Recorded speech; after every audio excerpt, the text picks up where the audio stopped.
આ મોગલનો ચમત્કાર તમને કેવા જઈ રહ્યો છું. કહેવાય ને કે જો એની ધજાના દર્શન થઈ જાય ને તોય તમારા ધજાગ્રહ ન થવા દે. એક સત્ય ઘટના છે મિત્રો. સરખડીનો એક યુવાન હતો જે દર વર્ષે અને ઘણા વર્ષોથી ચાલીને ભગુડા જતો હતો. મિત્રો મા એના સપનામાં આવીને એકવાર કીધું કે બટા હવે તું ચાલીને નહીં આવતો, હું તારી સામો આવું છું. અને મિત્રો આ ચમત્કારની જાણ આખા કોડીનારની અંદર થઈ અને મિત્રો બધા જ લોકોએ એને સપોર્ટ કર્યો અને પછી મા આવ્યા. મિત્રો ખરેખર માનો ચમત્કાર થયો અને નામી અનામી કલાકારોને બોલાવી અને ભવ્ય મોટો પ્રોગ્રામ કરવામાં આવ્યો અને સ્થળ નક્કી કરવામાં આવ્યું વડનગર ગામની અંદર. અને હાલમાં મા મોગલનું ભવ્ય મંદિર ધીમે ધીમે બની રહ્યું છે મિત્રો. અને તમે ક્યારે આવો છો દર્શન કરવા અને મોગલ માના સાચા ભક્ત હોય તો કમેન્ટમાં જય મા મોગલ લખી દેજો. આસ્થાની વાત હોય ને તો આસ્થાના કોઈ પુરાવા ન હોય મિત્રો.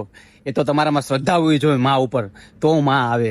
ખરેખર મા આવી અને ઘણા લોકોને ચમત્કાર કર્યા છે, ઘણા લોકોને પરચા આપ્યા છે મિત્રો. હા મિત્રો, આ એક શ્રદ્ધાનું પ્રતીક છે મિત્રો. અને આ ભવ્ય મંદિર બનશે ત્યારે કેવું બનશે વિચાર તો કરો મિત્રો. આ મંદિર બની રહ્યું છે ગીર સોમનાથ જિલ્લાના કોડીનાર તાલુકાના વડનગર ગામની અંદર.